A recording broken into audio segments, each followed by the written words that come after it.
आइए दोस्तों एग्जाम की तैयारी करें हमारे साथ इसी सिलसिले में। आज की वीडियो में क्लास 9 हिंदी क्षितिज में लासा की ओर इस पूरे पार्ट के सभी क्वेश्चन आंसर आपके साथ डिस्कस करेंगे। भले आपने ये पूरा पार्ट पढ़ा हो या ना समझा हो, लेकिन वीडियो को पूरा देखने के बाद आपको चैप्टर पूरा समझ में आएगा, साथ में आप इसके सभी क्वेश्चन आंसर एग्जाम में कर पाओगे।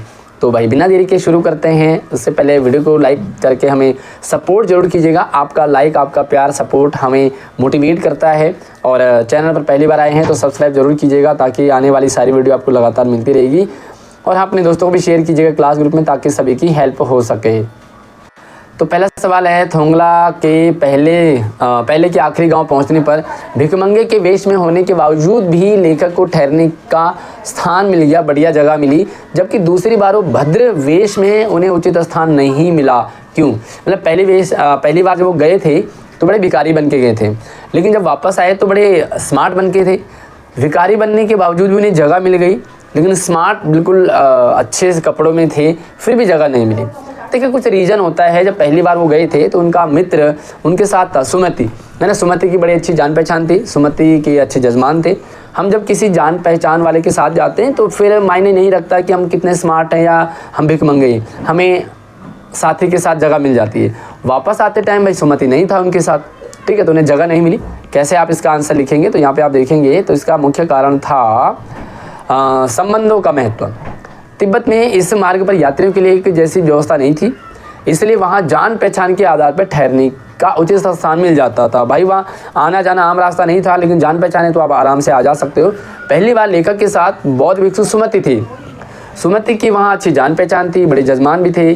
पर 5 साल बाद जब बदल गया, काफ़ी कुछ चेंज हो गया, तो डेफिनेटली जो लेखक है उनका भी हुलिया बदल गया होगा, है ना। कई बार कई चीज़ें बदल जाती है, वहाँ का माहौल बदल गया, वहाँ के लोग बदल गए। तो भद्र भेष में होने पर भी उन्हें स्थान नहीं मिला, कोई पहचान नहीं पाया। उन्हें बस्ती के किसी गरीब झोपड़े में रुकना पड़ा। यह सब उस समय के लोगों की मनोवृत्ति में बदलाव के कारण भी हो सकता है। भाई लोगों की थिंकिंग बदल गई या वहाँ के लोग ही बदल गए। 5 साल बाद तो कई सारा बदल जाता है।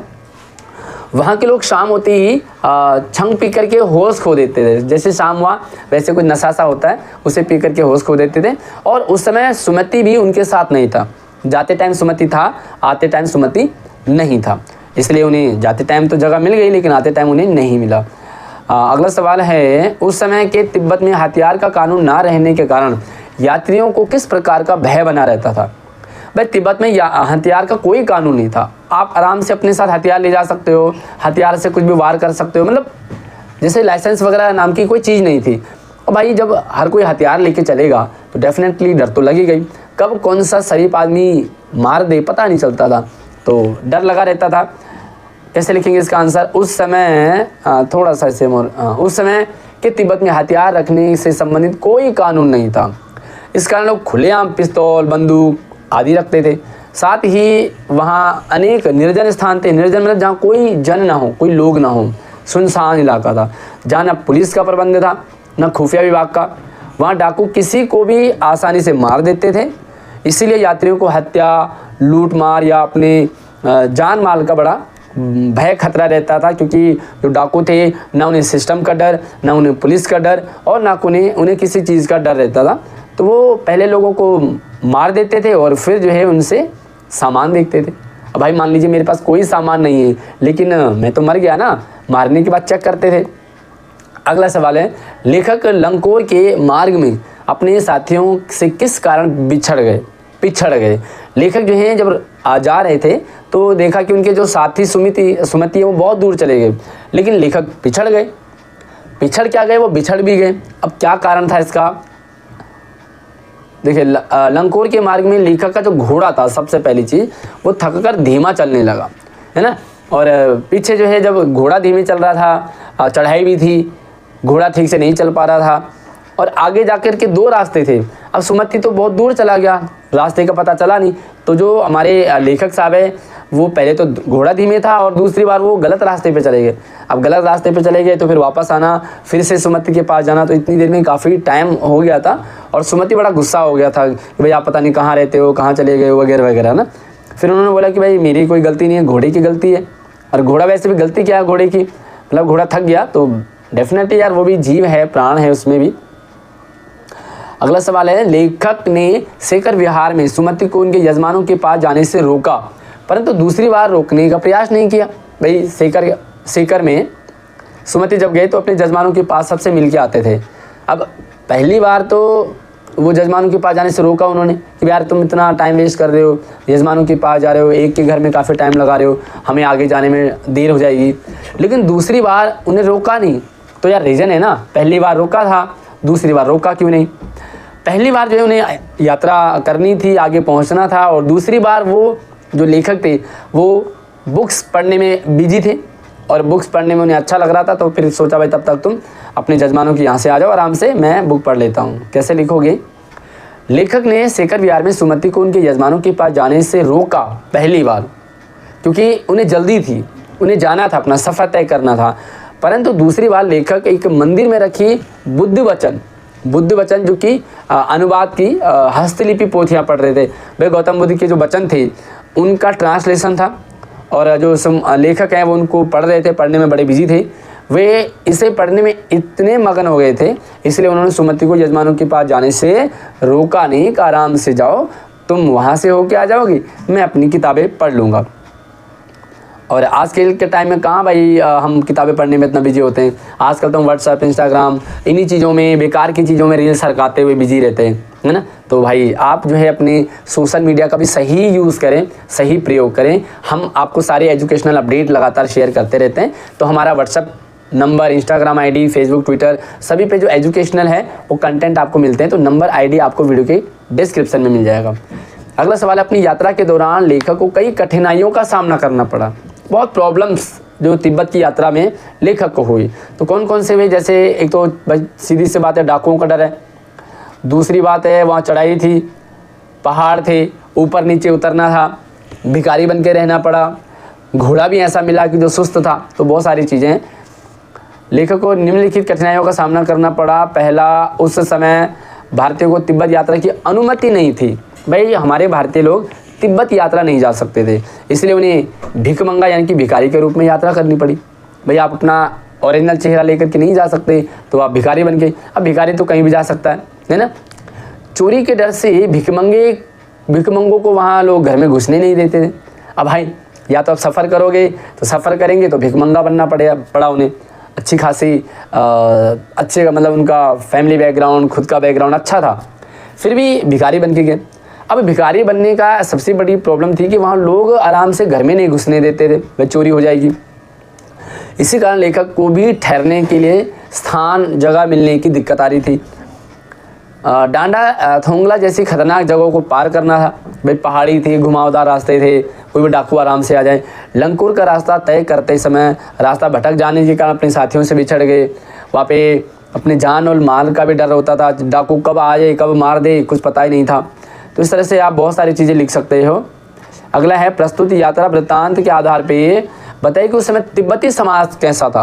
भाई आपने तिब्बत का कल्चर देखा कि लेखक जाते थे और उस समाज में कहीं तो छुआछूत नहीं था, भेदभाव नहीं था, लोग पर्दा नहीं करते थे, आराम से एक रिलेशन सा बन जाता था। और फिर वहाँ का मतलब अलग अलग बहुत टाइप का था। तो कैसे लिखेंगे, उस समय तिब्बती समाज में छुआछूत, जाति पाति की कुप्रथाएं नहीं थी। आज बहुत आपको देखने को मिलते हैं, हालांकि आज भी चेंज हो गया है। लोग छुआछूत, जाति पाति प्रथा से आप नहीं परिचित होते हैं। लोग किसी भी जाति, किसी भी धर्म से आप आराम से खा पी सकते हो, उनके साथ रह सकते हो।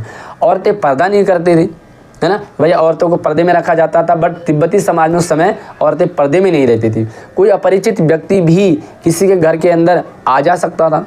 भाई आप शहरों में देखोगे तो आप किसी के घर भी नहीं घुस सकते हो, लेकिन वहाँ तिब्बती समाज इतना बढ़िया था कि आप अपने पास सूखा सामान रखो, कोई भी आपके लिए खाना पका देगा। आप किसी के घर में भी घुस सकते हो, मतलब बैठ सकते हो। भिखमंगों को लोग चोरी के डर से घुसने नहीं देते थे, बाकी सब कुछ बढ़िया था, लोग अच्छे थे वहाँ के। मैं पुस्तकों के भीतर था। नीचे दिए गए विकल्पों में से इस वाक्य का अर्थ क्या है। भाई लेखक पुस्तकों के भीतर था दूसरी बार, जब उन्होंने सुमति को जजमानों के पास जाने से रोका नहीं। तो इसका क्या मतलब है, मैं पुस्तकों के भीतर था। भाई पुस्तक कोई सुरंग तो है नहीं, कोई घर तो है नहीं कि उसके भीतर चले गए, यानी कि लेखक पुस्तकें पढ़ने में रम गया। पहला वाला इसका सही आंसर है, बाकी 3-4 को हम पढ़ेंगे नहीं। अगला है, सुमति के यजमान और अन्य परिचित लोग लगभग हर गांव में मिले। सुमति के जजमान हर गांव में थे, परिचित लोग हर गांव में थे। इस आधार पे आप सुमति के व्यक्तित्व की विशेषताओं का वर्णन करें। भाई सुमति कैसा आदमी था? भाई डेफिनेटली जिसके हर गांव में परिचित होंगे, हर गांव में जजमान होंगे, हर गांव में चाहने वाले होंगे, तो आदमी कैसा होगा? अच्छा ही होगा ना। क्योंकि आजकल लोग कोई पसंद करते ही नहीं, किसी को टाइम ही नहीं किसी के पास। लेकिन सुमति ने एक बना के रखी थी, अच्छा इंसान है भाई, बातें करने में अच्छा है, लोगों की हेल्प करता होगा, है ना। तो कई सारी चीज़ों से सुमति अच्छे थे, जिसके कारण उनके हर जगह जजमान थे, हर जगह जान पहचान थी। सुमति के परिचय और व्यवहार का दायरा बहुत बड़ा था। परिचय बहुत लोग जानते थे। ये व्यवहार कुशल, भाई आदमी मीठा बोलेगा ना तो डेफिनेटली कोई भी किसी को भी अपना बना सकता है। तो व्यवहार कुशल थे और मिलनसार थे, भाई सबसे मिलना जुलना, अच्छे से बातें करना। इस कारण उनके कई मित्र भी थे और वह कई बार तिब्बत आ जा भी चुके थे। भाई आना जाना जब आप लगा रहता कहीं तो आपको लोग वैसे भी पहचान जाते हैं और वहाँ के हर गांव से पूरी तरह परिचित थे, लगभग सभी गाँव को जानते थे। भाई आना जाना रहेगा तो आप गाँव को भी जानोगे, लोग भी आपको जानेंगे, आपका व्यवहार भी अच्छा है, आप मिलनसार भी है, आप बढ़िया बातें करते हो, आप सबको सलाह भी देते हो, सबकी केयर भी करते हो, तो डेफिनेटली आपको जानने पहचानने वालों की संख्या बढ़ेगी। हालांकि उस वक्त मेरा वेश ऐसा नहीं था कि कुछ भी ख्याल करना चाहिए था। भाई लेखक कह रहे हैं कि मेरा वेश ऐसा नहीं था, मतलब मैं अच्छी तरह अच्छे से कपड़ों में था। उक्त कथन के अनुसार हमारे आचार व्यवहार के तरीके वेशभूषा के आधार पर तय होते हैं। आपकी समझ से या उचित है या अनुचित, सबसे पहले हम सवाल को समझें, सवाल में कहा क्या है। लेखक अपने वेश की बात कर रहे हैं कि भाई मेरा स्ट्रक्चर, मेरा ढांचा, मेरे कपड़े मतलब ऐसे नहीं थे। तो यार नॉर्मली हमें लोग कपड़ों से जज करते हैं। अगर आपने बढ़िया कपड़े पहने हो, भले आप कितने गंदे हो, आपकी इमेज अच्छी बन जाएगी। लोग आचार व्यवहार बाद में देखते हैं, पहले कपड़े देखते हैं भाई कैसा दिखता है। और उसके उल्टा भी हो सकता है, आप बहुत गजब के इंसान हो लेकिन आपके पास कपड़े अच्छे नहीं हैं, स्टाइलिश नहीं है, तो लोग आपके पास बैठना भी पसंद नहीं करते। ये मैंने भी खुद फील किया है। और आपने देखा होगा प्रेमचंद के फटे जूते में, है ना, इस पार्ट में आपने ज़रूर देखा होगा, हम जब किसी से मिलते हैं तो सामान्यतः वेशभूषा से उसकी पहचान करते हैं, कैसा है, कैसे कपड़े हैं, मेहमान आते हैं तो क्या लाए हैं, क्या देख कर के जाएंगे, ये सारी चीज़ें होती हैं। हम अच्छा पहनावा देखकर किसी को अपनाते हैं, तो गंदे कपड़े देखकर किसी को दुत्कार भी देते हैं। अच्छे कपड़े हों तो किसी को, छोटा सा बच्चा है बहुत प्यारा सा अच्छे अच्छे कपड़े, सुंदर से कपड़े पहने, फट से गोद में उठा लेंगे। लेकिन वही बच्चे ने अगर मैले कुचले या गंदे या पुराने कपड़े पहने हो तो ऐसा लगता है कि लोग उसे नहीं पकड़ते। ये समाज का सिस्टम सा बना हुआ है। लेखक भिक्षमंगों के वेश में यात्रा कर रहा था, इसलिए उसे यह अपेक्षा नहीं थी कि शेखर विहार का भिक्षु उसे सम्मान पूर्वक अपनाएगा। जब जाते टाइम तो भिखारी बन के गया था, आते टाइम बढ़िया कपड़े पहन के गया था। मेरे विचार से, देखो पर्सनली मेरे भी विचार से, हमें किसी को कपड़ों से जज नहीं करना चाहिए। प्रेमचंद के अंदर बहुत क्वालिटी थी, बट उनके कपड़े, उनके जूते फटे थे, स्टाइलिश नहीं थे। लेकिन आजकल लोग स्टाइलिश चमक दमक देखते हैं, है ना, और चमक दमक के कारण ही लोग यारी दोस्ती करते हैं, चमक दमक के कारण ही लोग शादियाँ कर देते हैं। पता लगा कि वो चमक दमक वाला बड़ा ख़राब था। आपने रीढ़ की हड्डी चैप्टर पढ़ी होगी, चमक दमक तो ठीक थी शंकर में, लेकिन बाकी ठीक नहीं था। अनेक संत महात्मा और भिक्षु साधारण वस्त्र कपड़े पहनते हैं। भाई संत महात्मा होते हैं, नॉर्मल बन के रहते हैं, किंतु वे उच्च चरित्र के इंसान होते हैं। अच्छा उनका नेचर, अच्छी बातें, अच्छा ज्ञान देते हैं। हम वेशभूषा के आधार पे ही भले बुरे की पहचान कर लेते हैं।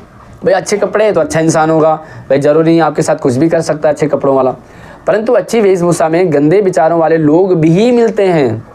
अच्छे विचार हैं लेकिन कपड़े ठीक ना हो। लेकिन इसके अलावा कपड़े तो बहुत बढ़िया हैं लेकिन विचार गंदे हो। गरीब व्यक्ति भी चरित्र में श्रेष्ठ हो सकता है। वेशभूषा सब कुछ नहीं है, तो हमें वेशभूषा पर ज़्यादा ध्यान नहीं देना चाहिए। तो भाई ये था हमारा लासा की ओर। मुझे उम्मीद है कि पूरा चैप्टर भी आपको समझ आया होगा और क्वेश्चन आंसर भी आप समझ पाए होंगे। और आपको दूसरे सब्जेक्ट के दूसरे चैप्टर्स के भी वीडियोस, ग्रामर के सभी टॉपिक्स मैंने इसी वीडियो के डिस्क्रिप्शन में डाले हैं, आप जाकर के देख सकते हैं। आपको ये वीडियो कैसी लगी, प्यारे प्यारे से कमेंट भी आप हमें ज़रूर करें। अगली वीडियो में मिलते हैं, तब तक आप अपना ख्याल रखिए। जय हिंद।